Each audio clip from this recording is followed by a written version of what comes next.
Hello there everyone, welcome to my humble abode. Today we will be reading a horror story thus titled, Elysium. What will it be about? What horrors will it bring? Stick around if you want to find out, and if you end up enjoying the video, please like and subscribe. Without further ado, let's get started. I remember living on the streets, that I remember. Exactly how that came to be is still unclear. But I know that one way or another it was because of my parents. I hated them. Hate them with the little memory of them I have left. Flashes of pure terror. Like being beaten bloody on my 6th birthday. And being trapped in a closet for weeks at a time with little interaction and even less food. This is how I remember life with my parents. The only food I ever got was dog chow. Tuna meant for cats if I tried to be bold. I don't remember if it was a pet or a sibling, but there was something that they loved more than me. Something that always got all the attention. What it was doesn't matter now. I've seen horror all my life. I lived on the streets for a while. I think it came up 2 years ago, but it could have been more. It felt like a lifetime. Sleeping on playgrounds and benches. Stealing or eating out of trash bags just to survive. I was about 11 when Alice picked me up. She found me, cradled in the fetal position, behind a dumpster between 2 buildings, the names of which I couldn't read. I was just skin and bone back then. She said I had blood on me, but whether or not it was mine, I still don't remember. I was in shock from something. That's when I met her. When Alice took me in, she promised a new way of life. She promised a family, love and nurturing. But most of all, she promised food. Real food. She took me to her car and drove me up to the manor where she lived. I do remember that she didn't actually drive. We sat in the back of a long black car with slick red interior leather, as an old man wearing a little hat drove me to my new home. The building reminded me of a haunted mansion I saw in a movie once when I snuck into the theater. I've never eaten so much popcorn before in my life. People just left it all over the floor, and nobody else was trying to get it. I don't remember what the movie was, but it made me not want to go back into that building. I screamed, I cried, I punched the driver in the eye. But through the soothing mystique of Alice's welcoming voice, I was coaxed inside.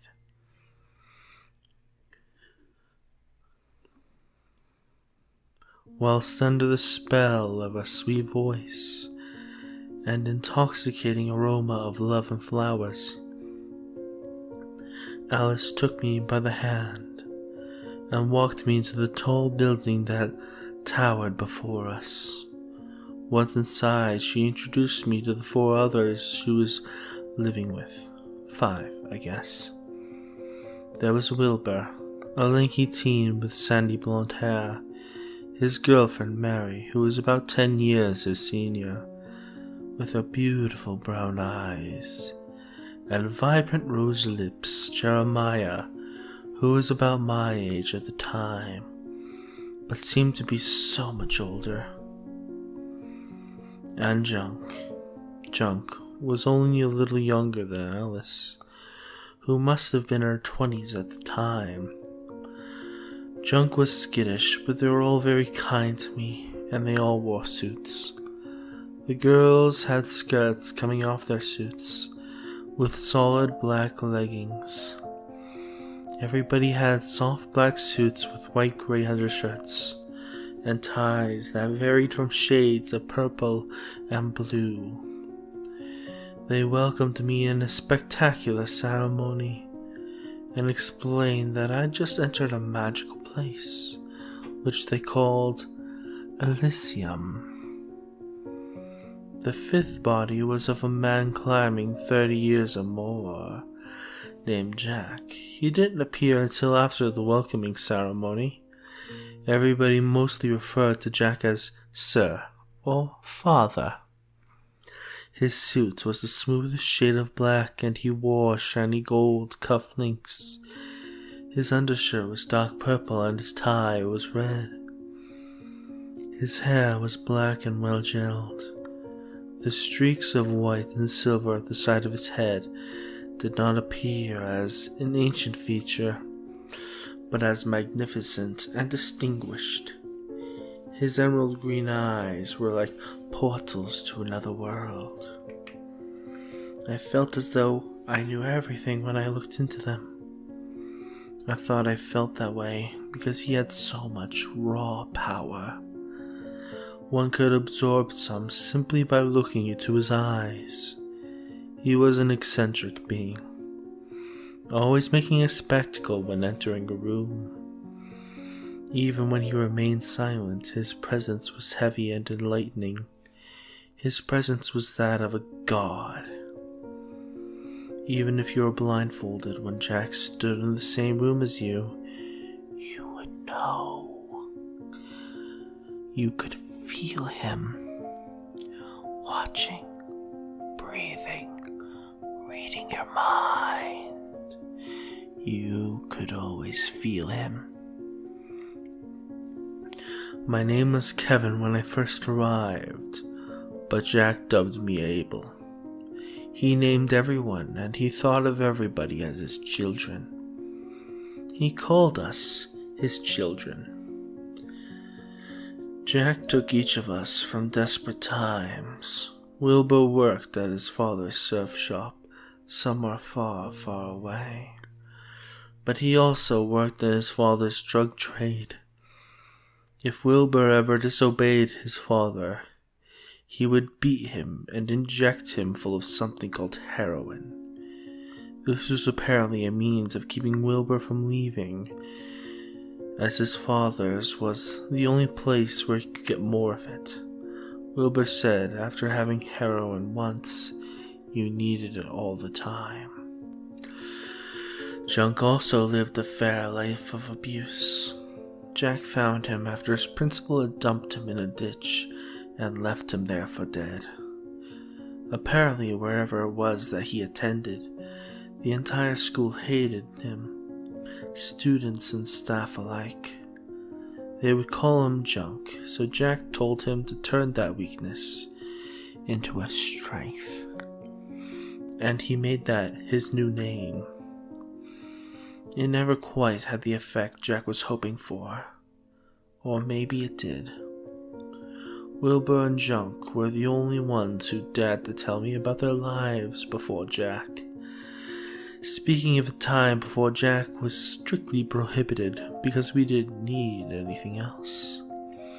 Jack had been the only one to ever care about us.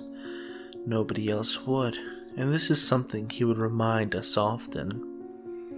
He told me once that he was to make sure we were never ungrateful.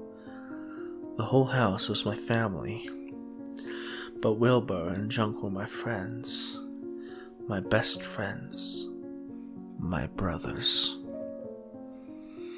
Though Jeremiah, and I did have our share of heart-to-hearts, and I'm pretty sure he wanted my head on a spike. I knew he'd have my back.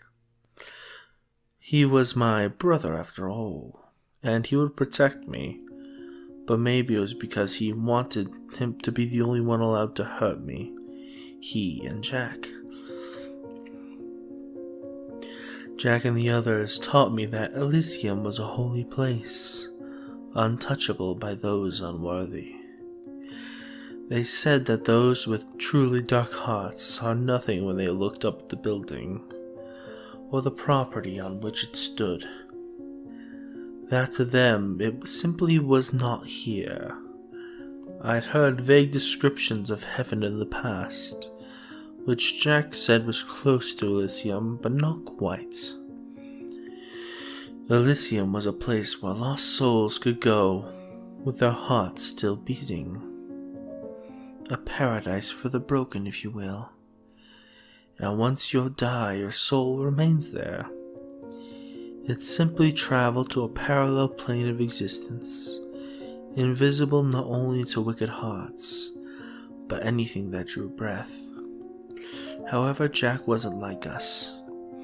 He said he stood in both planes, that when we died and shifted to the next, he would greet us as the same spirit he's always been, but in a completely different form. He told us that our own appearances would be changed forever, details depending on the wavelengths of one's soul. We would take on our true forms. Jack's ability to see and exist in both planes explained why he would sometimes speak as if in a conversation with someone, despite us seeing nothing. Even when Jack thought none of us were around, this was him talking to those on the other side, in forms incomprehensible to those on the outer plane. Within my first week of living in Elysium, Jack professed to me that if he were capable of having favorites, I would be it. He said that he saw a lot of potential in me. Jer overheard this and never truly got over it. Jack had to be stern with me sometimes, beating me with his cane or taking me to the dark chamber. But compared to everyone else, I was always the golden child. I almost never stepped out of line. So I didn't really have the same experience at Elysium as everyone else. Apparently, whenever Jack thought someone broke a very serious rule or too many rules, he would come for you when you were alone and perform some mysterious act of horror upon you. Jack slept with everyone in Elysium as a way to bring our souls closer together. It was a horrifying thing to experience, every second of it terrible. But even so, they said this was not the mysterious punishment, nor was it the visits to the dark chamber. But as far as I was concerned, those were the two worst experiences to have in the house. It bewildered me to think that there was something even worse than the tortures that met you in the dark chamber. And to this day, I still don't have any details, or even a vague idea of the mysterious act. Whatever it was sometimes made people to want to leave, but they didn't. We all stayed because there was nowhere else to go. No one else to go to. Jack was all there was. He was our God, our home in heaven. Months after she disobeyed and experienced this mysterious horror, Alice told me something that nobody else had shared before. Because it was prohibited, she told me her name before Jack. It was Donna. Her friends used to call her Dawn or Donnie. She said sometimes she missed that name. She felt that when Jack changed her name, he changed who she was, and sometimes she didn't like that person. Not at all.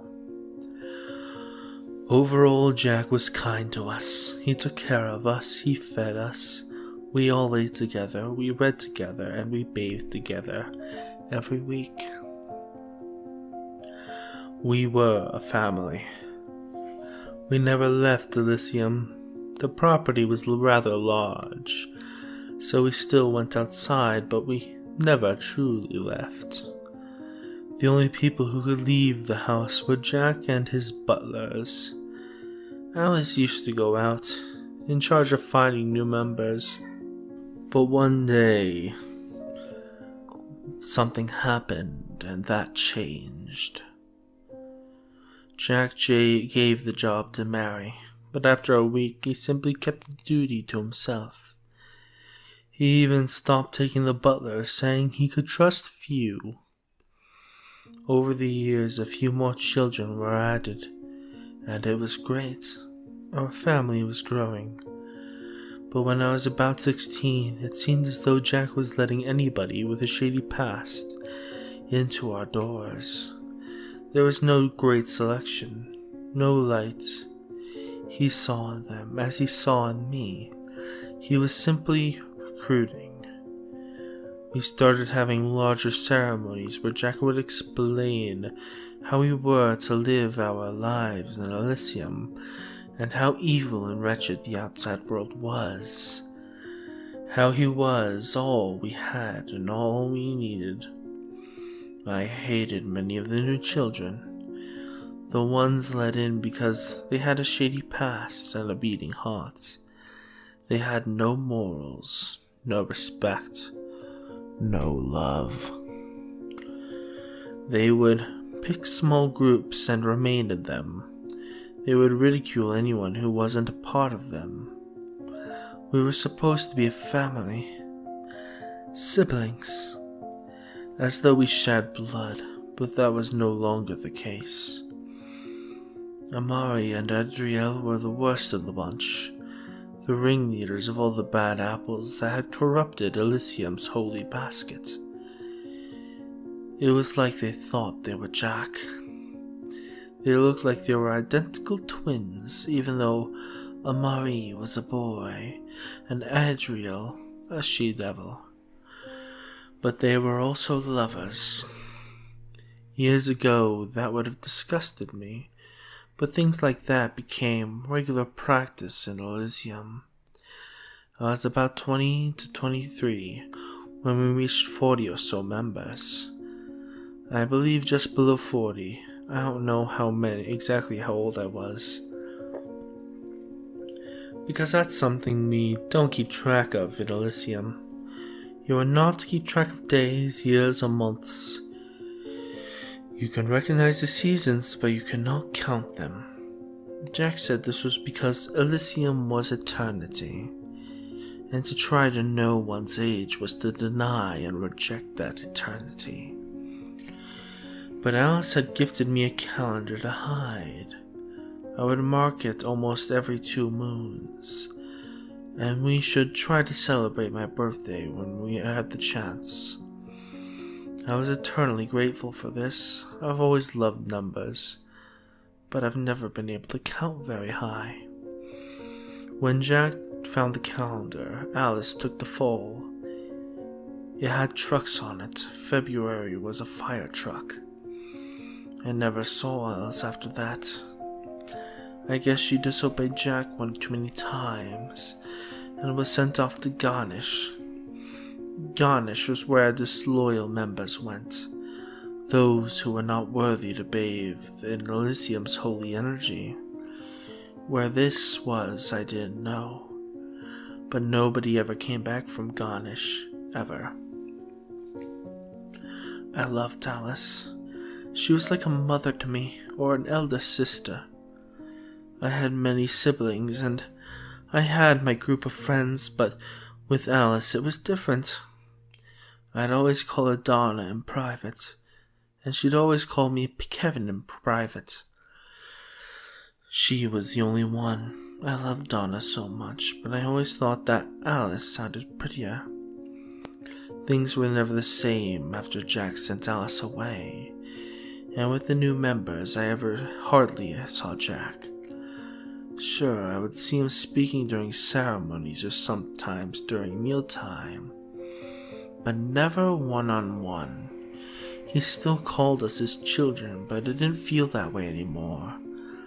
No, things were different. I was different.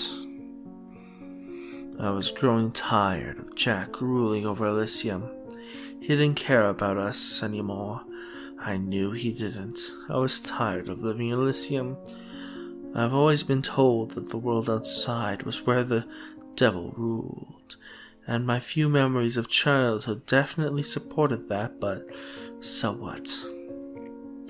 Who's to say Jack was not the devil? Could God and Satan not be one and the same? He who could exist on two planes was surely capable of wearing more than one face. The cleansing began when Amaris spoke ill of Alice. I thought I'd heard it before, but it was always in a crowded area, so I could never be sure.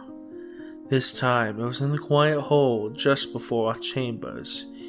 He called me scum, and said that Alice was a whore who strayed from Jack's path, and deserved to suffer and garnish.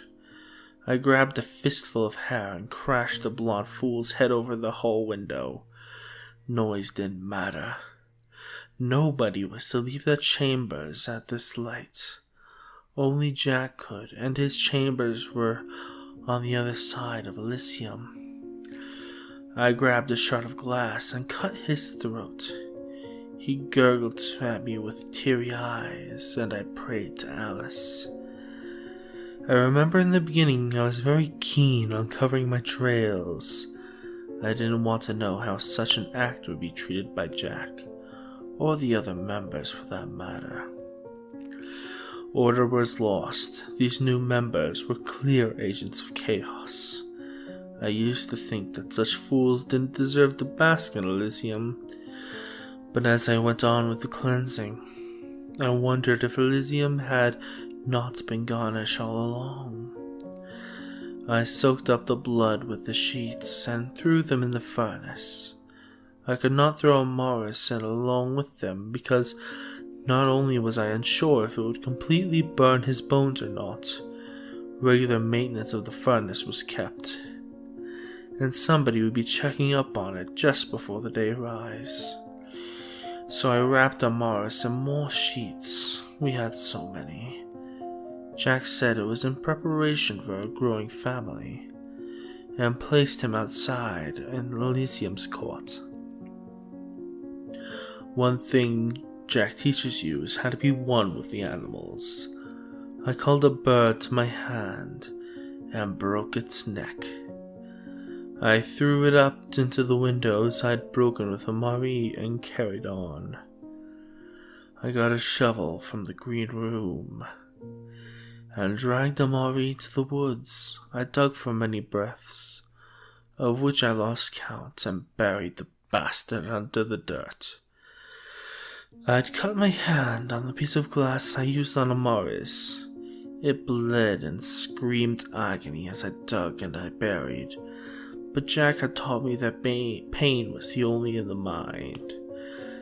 I was on a mission, I had to carry it out. While walking through the woods, I spotted a stick protruding from the earth. I found the stick curious because it was bright orange. How strange, I thought, so I dug the area around the orange stick, unsure of what I would find. What I did find was a woman, decaying with worms and maggots wriggling around in the remains of her flesh. I gifted Alice a green tie once. I found it while wandering in the field.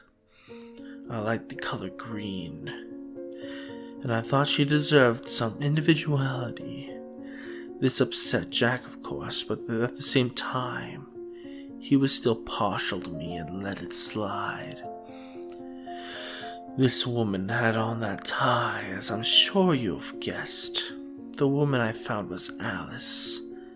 I did some more walking and found a rather large area littered with orange sticks.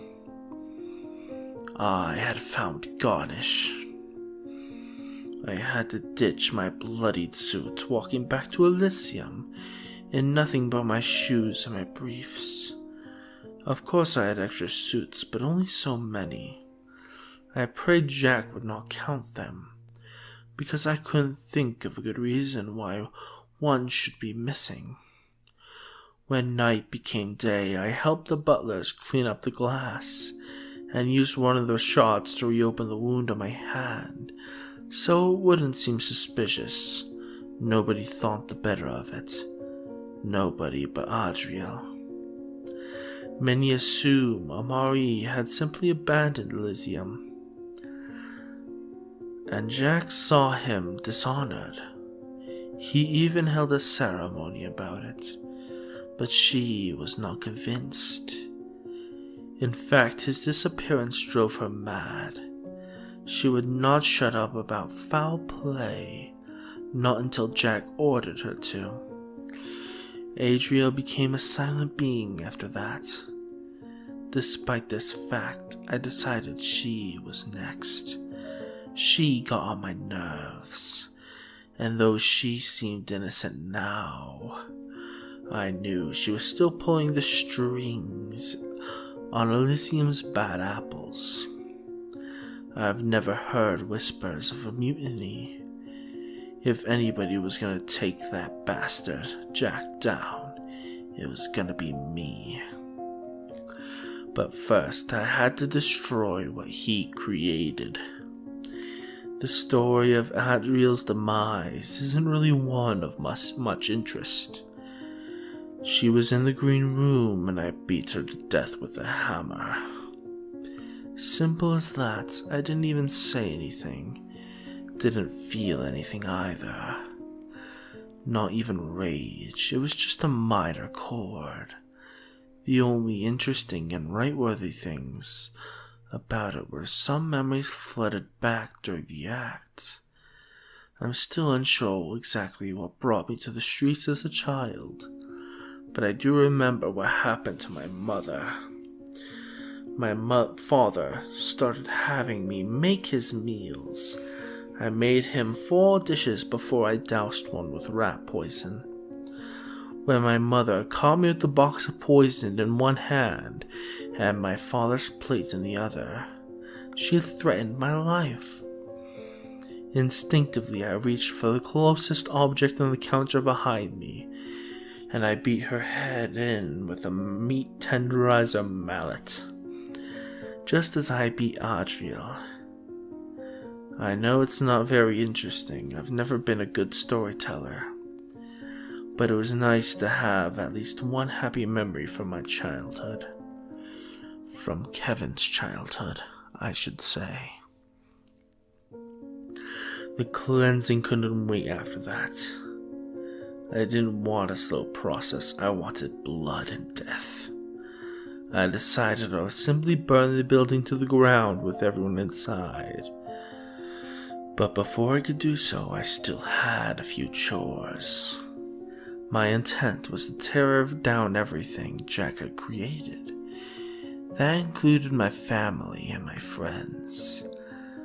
I decided I would go to Junk first.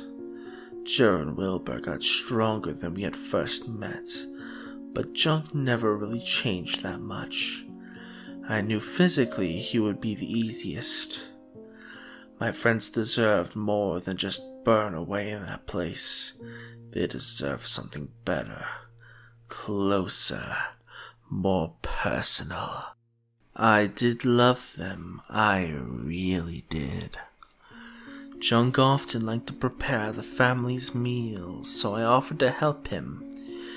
It did occur to me that I could poison the children of Elysium as I tried with my father, but that would taint my final moments with Junk. He was always a dear friend to me, and I loved him like a brother, a real brother.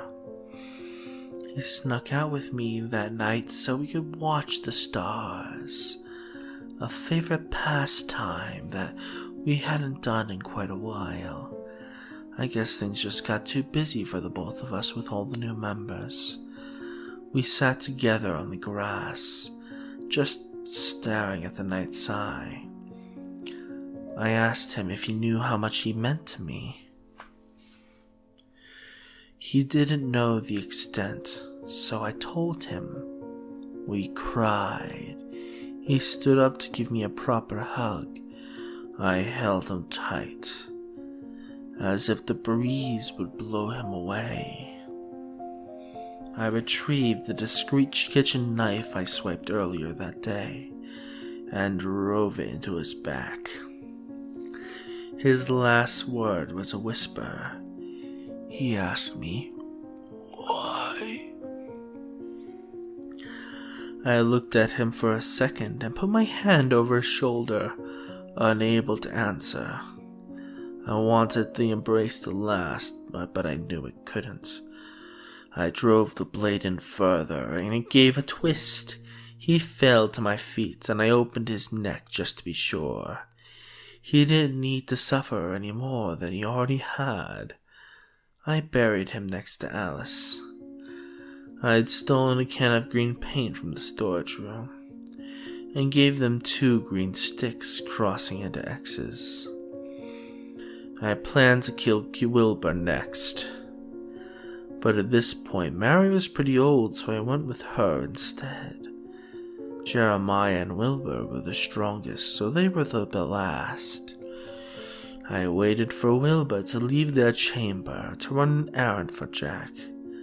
I slipped into the room expecting her to be in bed, but instead she was bathing. They had their own bathroom.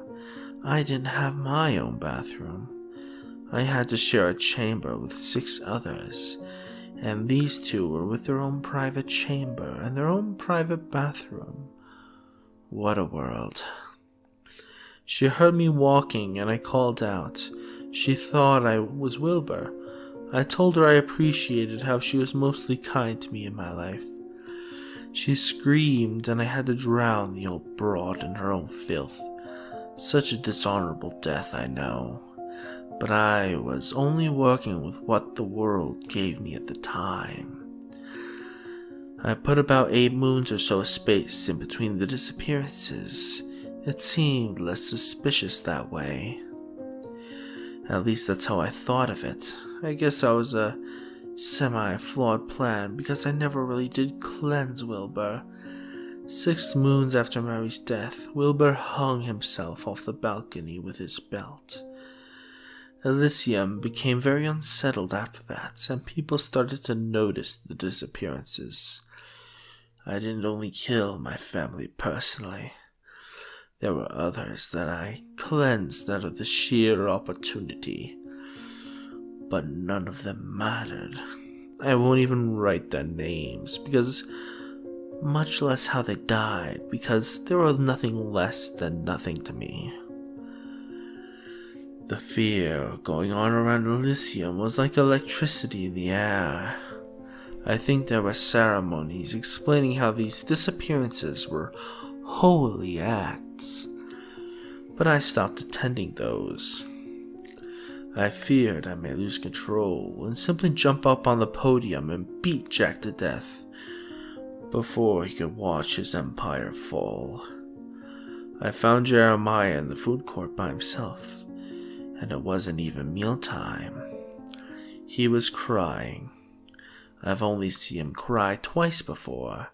Such an ugly sight, heartbreaking.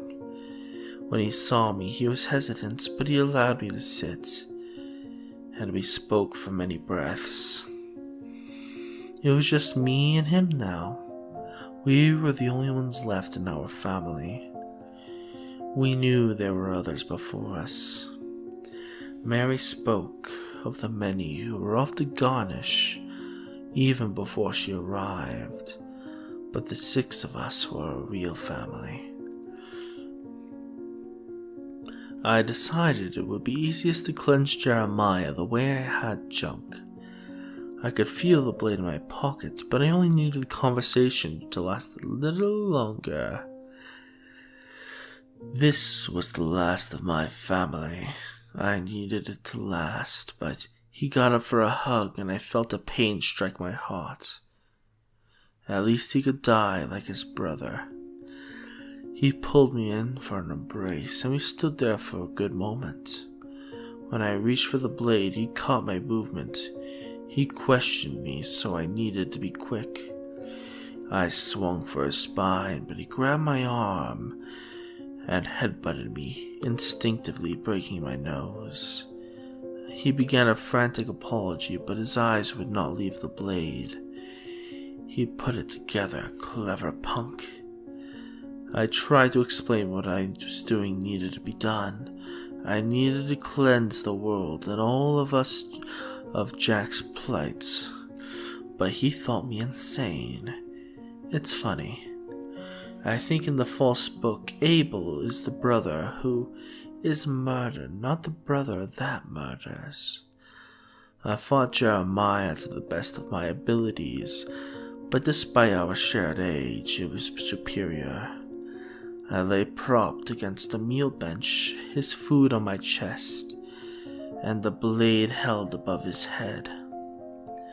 I was sure this was my end, but a cruelly comedic turn of events. Jack entered the meal hall.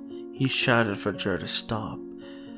Jer just told Jack that he didn't understand and I needed to die. He swung the blade down towards me, and just as I expected my fate, a loud boom shocked me to my core. It stopped my heart and my breath. I had never heard such a piercing sound. Jer dropped the blade and fell to the floor. There was a hole in his back. Jack stood pointing with his strange metal object. Could that small thing have been what caused such a monstrous sound and brought my brother to such a quick demise? It seemed absurd, but there was no other explanation. Jack really was a being separate from humans.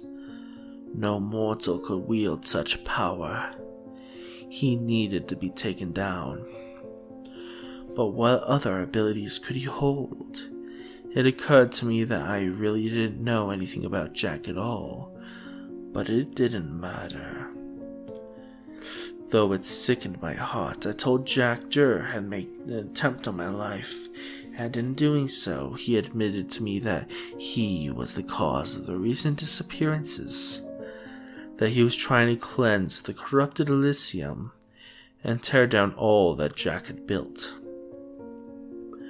There was no reason not to believe me. Now my time was out. I needed to rid the world of Elysium once and for all. Unfortunately, I still had to wait 3 moons. I still wanted Jack to be the last alive, so I had to wait for him to go into town for supplies. Some of the newcomers believed he didn't leave at all, that he just made the supplies appear with his great magic. But I knew better. The fox only left at night when everybody was bound for their chambers by his command. The second he left, I got to work. I sealed all the exits and stuck sticks I sharpened into the ground below any glass windows, so anyone who tried to escape by breaking them would be impaled. Barbaric, I know. I lined the halls with gasoline from the storage room and flammables and waited on the front steps for Jack. When I saw his hearse at the end of the road driving back towards Elysium, I tossed my match and watched my home of many years go up in a beautiful cleansing flame. Everybody died, everybody burned, and everybody died. They were all cleansed by my hand. May Ganesh revel in my victory. I attempted to take Jack by surprise. As he stood staring at my flames helplessly, I lunged and caught my blade straight in his shoulder. He fought and he was strong, but he was old. I was going to give him a slow death, but he reached into his suit, and again I heard the impossibly loud noise that claimed Gare. There was a hole in my left eye. I stood staring in bewilderment at it and fell to my knee. His magic had pierced me. He was confused. The old man demanded an explanation. I grabbed a large rock and struck him across the face. The noise. There was a hole in my right arm. I threw the rock at his knee and crawled quickly over to him. I grabbed the rock with my left hand and crawled the distance. I bashed his withered old skull until I was hitting nothing but dirt. I had finally cleansed all his sin. I had won. Almost. There was still one more thing to do, but first I had to mend my wounds. I planned for his magic. I hid medkits in the area if I need them, and I did. Very badly. I stopped the bleeding and bandaged my wounds. I took the hearse and drove away from Elysium, away from Ganesh. When I was young, Jack taught me how to drive the hearse, never going too far from Elysium. If not for those lessons, I would have succumbed to my own injuries and died on the way back to town. In preparation for this fiasco, I stole money from Jack's chamber and put it in some of those medkits. When I got into town, I purchased a chamber in a small building called Motel, with pen and papers from the man who ran Motel, and got to work.